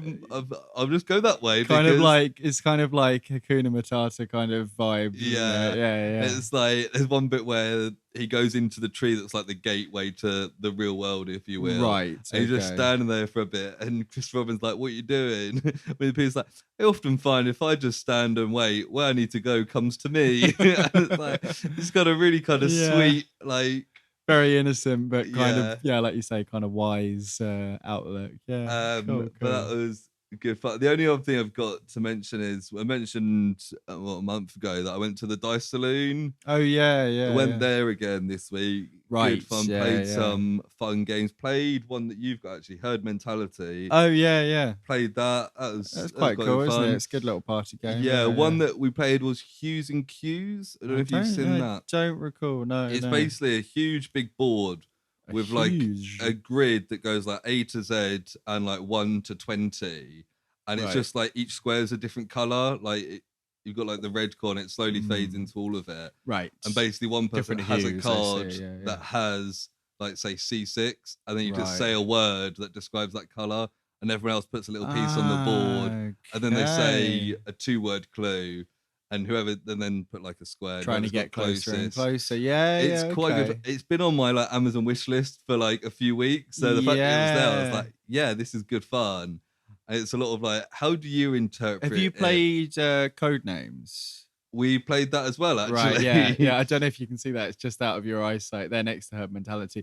That has a similar vibe in the word clue situation of trying to get close to a thing. Yeah, we played that as well. That was good fun. But yeah, it's quite good fun because you're like, somebody said like, that's a cool idea. I don't know, like mustard, and you're like, well, everyone's kind of in that area. Yellowy. Well, I did one where I said like blood, and then we kind of with that, and you kind of look at it and you're like, oh shit, this is actually a lot lighter than blood.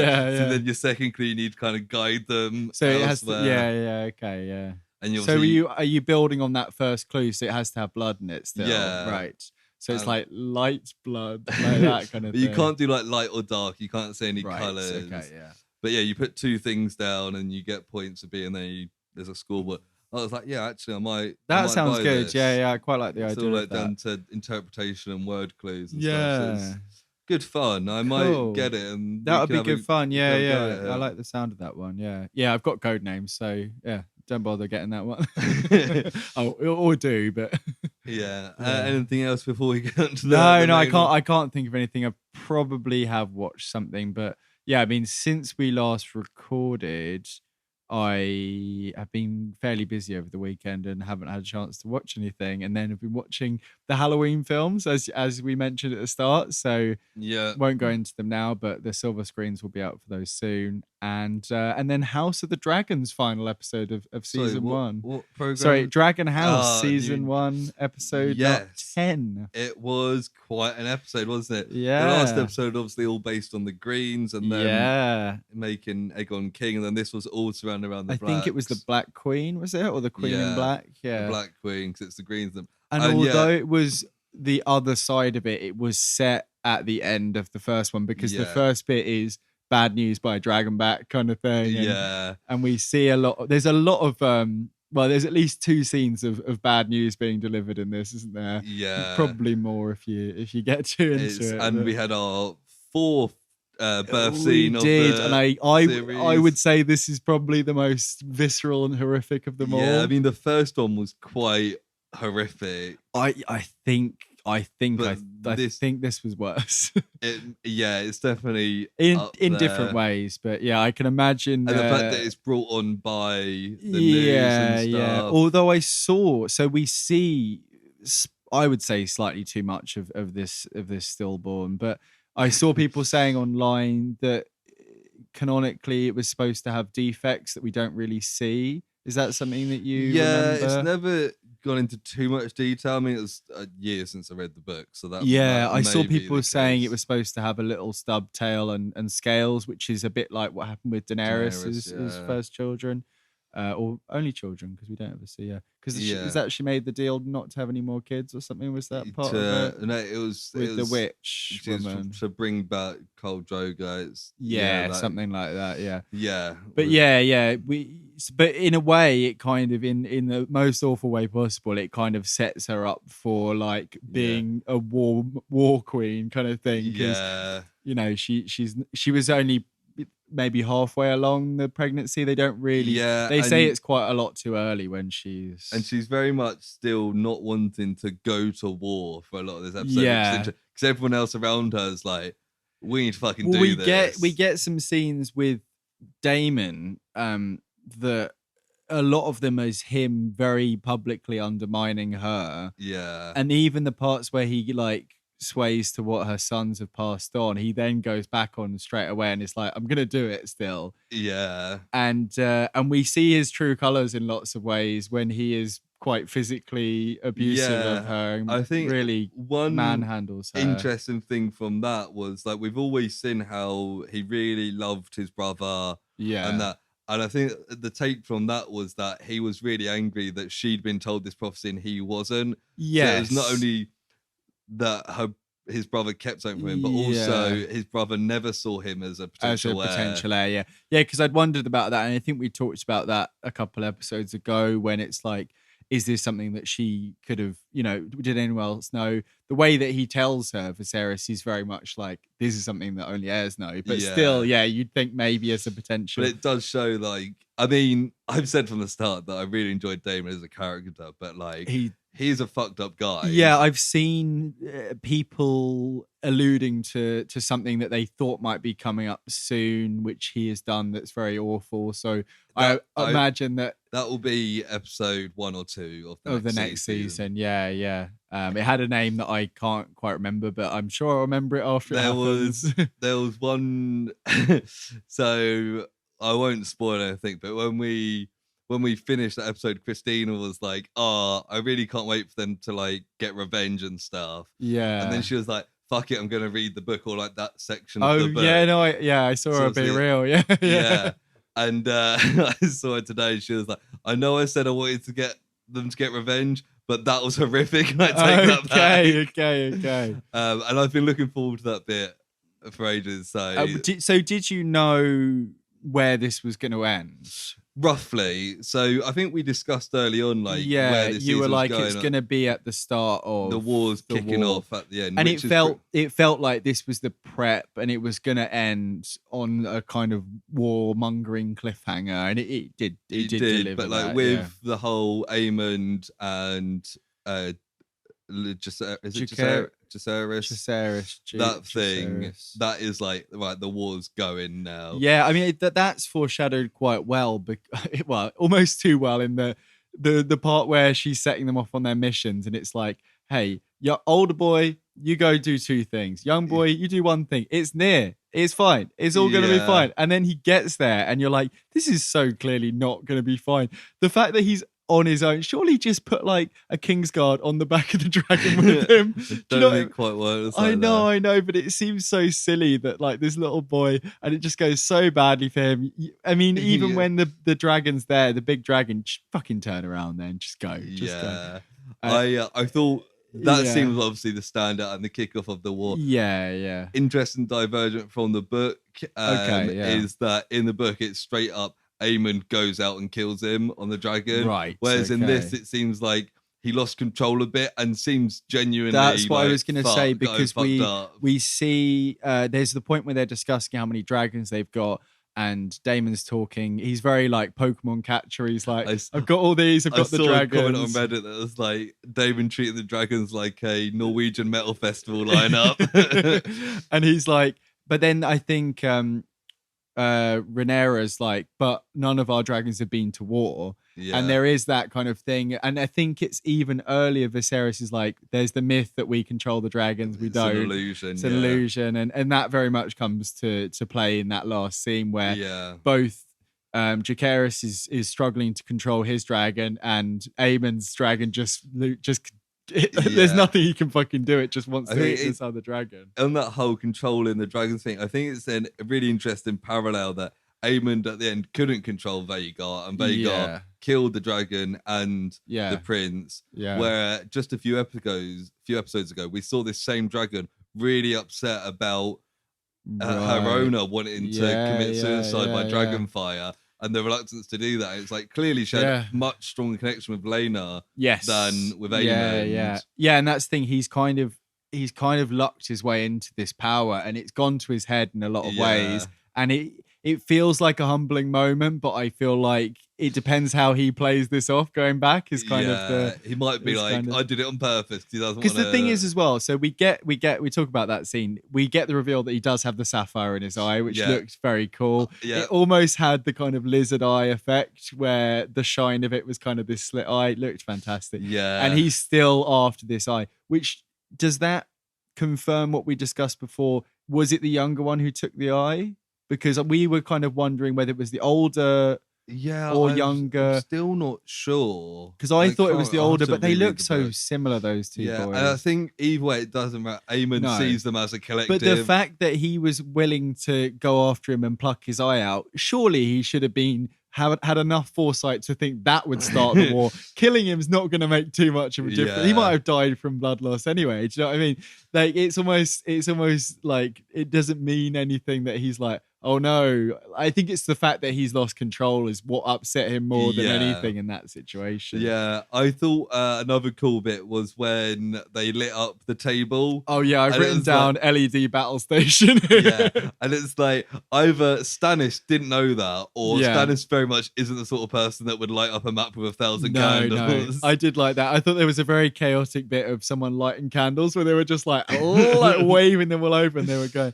But that's Dragonstone, right? Yeah. Which is also where Daenerys was based for a lot of her invasion in the last few seasons. Yeah. And I recognize some of that table. I think they've redesigned it a little bit. Yeah. But again, she obviously didn't realize that was something you could do. Or I saw Stannis would be like the classic boomer thing with like carpeting over a lovely wooden floor, and he's just put a slab of oak over the top. He's filled in, yeah. Yeah, on that bit as well, there's a bit where they talk about let's talk to the Baratheons and the Tullys and the Arryns and the Starks. It just made me kind of a bit giddy, yeah, the boys are back. And then we get the scene after that where we get the recreation with Sneaky Otis and Daemon having the same meeting that they had earlier. Yeah. And we even get Rhaenyra coming on Dragonback. But what was amazing, she flies and lands the same as she did originally, but then crosses through the enemy. Yeah. And it's very like, oh, I can see what you're doing here. Yeah. And that's a moment where Daemon just is like,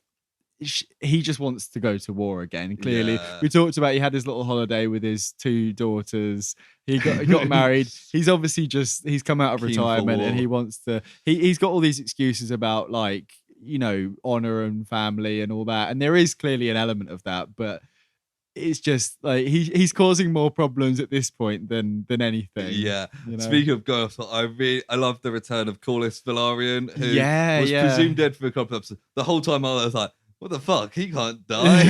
He's got stuff to do. But yeah, and he comes back. And I love the fact that he was upset about his brother's dead for a whole like 3 seconds, and he was like, "What a fucking idiot!" because when they're like, and she's like, and Damon cut his head off, and they're like, and I'm like, shit, this is gonna cause some problems. And once he realizes why, he's like, what a fucking idiot. Fair enough. And I like that he kind of says like, oh, we want to stay neutral. He's kind of done with the war life for about again 5 minutes, and then his wife kind of convinces him that they need to. I think he sees like his grandchildren. That's it. Well, it's all his of other grandchildren. It's all of his grandchildren are betrothed to each other. Yeah, and he's like, right. I need to take. I thought it was fantastic where Rhaenyra doesn't bow the knee because it's not her decision, kind of thing, which is quite good. Even though it's still very like she complained to Alicent about like men ruling your whole life, and it's like kind of doing that, but it's because she respects her husband's decision more than anything. And I like that they did that, because a lot of people criticize episode 9 for her not just killing all the Greens. Yeah. And this just kind of carried on that way. Well, she says that at the start. She says she doesn't want to start. I don't want to start this war. It's not my war. She literally says it's not my war to start. So it kind of explains her actions in the last episode a bit more. And then when Corlys is like, basically, I've got the stepstones, we can do a blockade, basically I can kind of win this for you potentially. And they're like, okay, nice. Earlier on we get the one to the twins we saw split up, Eric and Auric, or whatever. Eric and Auric. And I like how has he grave robbed Viserys to get that golden crown? Yeah, I guess pretty much. They're all a bit shocked, but it's a very good scene. I saw somebody point out there was a lot of great symbolism in the crowns, in that Aegon was crowned with the Conqueror's crown, which was Targaryen crown conquering their land. Yeah, and like a bit of a warmongery crown as well. Whereas Rhaenyra's crown, Viserys' crown, they call the sigils on. It's the peaceful crown, right? So it's not only got the Targaryen on the front; it's got like the direwolf, the stag, around the side, 7 kingdoms, and to all show that. like we want to unite, because that's what she keeps saying. She wants to do what's best for the people. Yeah, and it's kind of showing their approaches to this. Yeah, we get a scene where after Damon's gone off in his huff, after, like I say, showing his true colours. And he does a bit of karaoke. And we get like a big fuck-looking dragon that's, I guess, one of these wild ones that he mentioned. Yeah, it's called like Velim Thor or something like that. I can't because he says in his count, I think he says 13 and that they've got, and 3 are wild dragons. Yeah. And I don't know if that includes the incubator. I think the incubated ones are separate, weren't they? Yeah, in they've the not hatched, yeah, because they might not. Yeah, and I guess that he wants to get. I mean, he obviously wants to get that on side. Is he going to try and switch to a bigger dragon? Is he upgrading, or is it going to be? Because I really like his dragon. I think, it's very cool. like a unique design, and it stuff. looks more like the kind of worm, It's like a WYR. snake. Yeah. It's cool. Yeah, I kind of expected that to maybe go somewhere, but I guess it's going to at some point. On the dragons, the whole final. Firstly, it was great to see Storm's End, which we never saw in Game of Thrones. And we got to see there being a big storm there. Storm, yeah. And was it Boris? Or they call him Boris earlier, and then some of them call him Boris. I love the fact he can't read. Yeah, I love that too. Yeah, he's such a like Baratheon. Maester, and I'm like, and also he's like, fuck off. But also, Aemon, don't do that shit. I love that. Yeah, he was so just like, I'm not having. He's like, this guy's an envoy. Like, we're respecting. Don't shoot the messenger here. Okay? Yeah. But then at the same time, it's so obviously like, as soon as that kid's outside, he's gonna get killed. The chase was good. It felt very. The dragons looked great in the clouds. It felt like Harry Potter meets How to Train Your Dragon, because the kid looked a little bit like both of those characters. Yeah, it was cool though. Going through the little the stone canyons and stuff felt kind of like almost like a Star Wars chase at times. Like something going through a space terrain. So like this in the book is like, this season's basically been the last chapter before the Dance of the Dragons thing. Okay. And the last line in that chapter is the storm breaks and the dragons dance. And I was like, they put that on screen really well. Like, you can really see how, because that is the first actual dragon fight we've had in this season, isn't it? Yeah, because we had a friendly chase between Daemon and Lena. Yeah.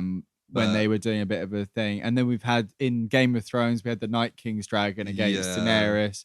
But for a long time, it just the size difference shows it's not just a dragon's a dragon. Yes, exactly. Yeah, it was like the levels of power. Yeah, no, I really enjoyed it. I thought it was really good. Yeah, shame we've got so long to wait till the next season. So you were saying earlier 2 years. Yes. Yeah. Well, maybe 18 months, but a long time. They're not. I guess they haven't started yet.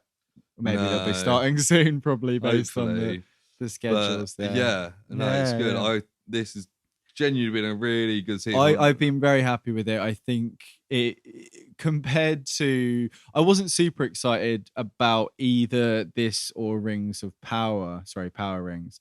But I mean I've enjoyed Dragon House more. I think just because of the consistency of it.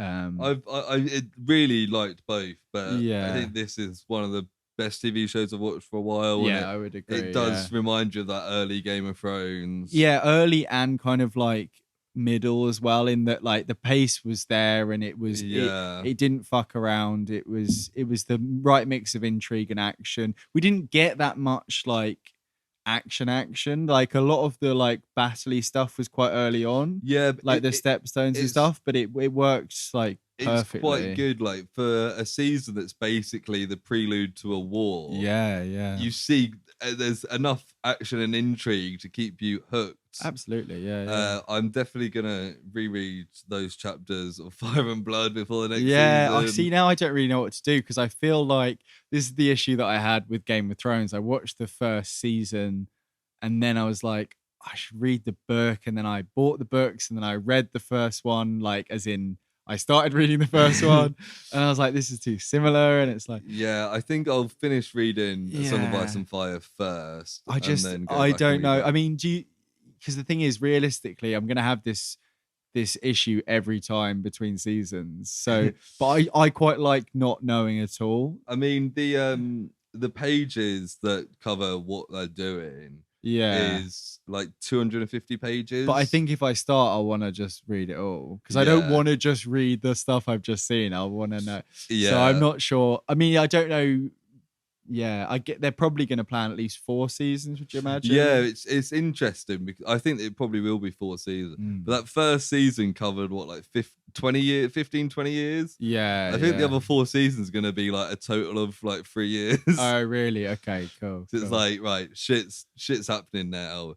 And yeah, there's certain stuff early next season I'm looking forward to, both that horrific thing and certain characters turning up. Okay, cool. Which I'm very much looking forward to meeting. I'm also wondering, because Lucerys is going to the Riverlands, whether they'll introduce Lord Grover's sons Kermit and Elmo that I mentioned. Yes, you said I heard about Grover in this, and I was like, Will they change their name? I did see a funny TikTok earlier that was like, Game of Thrones was so worried about Osha, who was the slave woman who helped Bran, having a similar name to Asha, Theon's sister, that they changed Asha's name to Yara in the TV show. Right. Because it was too... And then this show is just like Aegon, Aemon, Daemon, Vaemon. Yeah, I mean, Lena. Yeah, that's very true. Yeah. And it was like, they just went with it. I guess if you're all related, it's slightly more acceptable. Yeah. And almost everyone in this show is somewhat related. I think it's one thing this show's done quite well so far, like quite subtly. Yeah. Is showing that the Targaryens really do think they're better than everyone else. Yes. Yeah. Like we saw with Rhaenyra happily killing a load of peasants to make a point to the Greens. Yeah. The Targaryens really do see themselves... Well, Rhaenyra kind of mentioned it, that historically they've seen themselves as more closer to gods. Yeah. And it's like, they really do in this show. It really... Yeah. It's... I'm excited for it. This is the problem. I'm excited for it goes, but I kind of want to see it told out in piecemeal for me. So I've read it before. I will reread it, and it won't be too much. My equivalent is that I've got June, the book. Well, yeah, same for me. That's the other one I've got because I've read the first 3 chapters of that. Yeah. And then Amy took it off my hands to read it, and I didn't get it back in time to watch it before the film. I think for that I will, because it's just another part to it. Yes. With this, I'm worried that I don't want to spoil years ahead. But then again, it's like... See, for June, I was thinking it's only one more film. I'll just wait. Yeah, then I'll read it. We've both got the opposite way of thinking. Anyway, yeah. So Dragon House. Very good. Cool. We'll probably get some casting announcements over the next year, which will be interesting. I think I'll probably end up just being like, fuck it, I'll just read it. But we'll see. Yeah, fair enough. Or you might just never get around to it. And as with we keep both looking up at my Game of Thrones books up there, of which I've got 3 on the shelf and 1 in the other room. Yeah, I need to. There's 3 of those I haven't touched in any way. I was reading them and then stopped to read Nemesis and haven't got back to it yet. Partly because we've had shit ton to watch as well, but maybe I'll pick up a Storm of Swords. Why the hell is one of my Storm of Swords smaller than the other? I've always wondered that, but I didn't really think about... Is it part 1 and part 2? Yeah, but one is literally like the height of the spine is smaller. Oh, that's weird. Can you see it from there? No. So I must have bought different editions somehow. Anyway, anything else before we finish up? I think that is... Well, it is. It's late. It is the end of We're like another short episode. No. Yeah. We've got no more Dragon House now. That seems to take up a lot of these episodes. They should call it Dragon House because it always drags out our episodes. Boo. But yes. Anyway, if you, the listeners, enjoyed this, new or old, go on your podcast listening application. Give us 5 stars. I know a lot of you older fans have. Appreciate that. If you haven't, get on it. New fans, if you like this, give us that. Go back to listen to some other episodes. Yeah. You can also contact us directly. Can't you, Sam? I can. Damn, you can. I can as well, but you can. Send yourself an email. You can send us an email at theprojectpod@gmail.com. You can find all of our social medias in the link tree in the episode description. You can leave comments on our YouTube channel, as Hamish said a couple of weeks ago.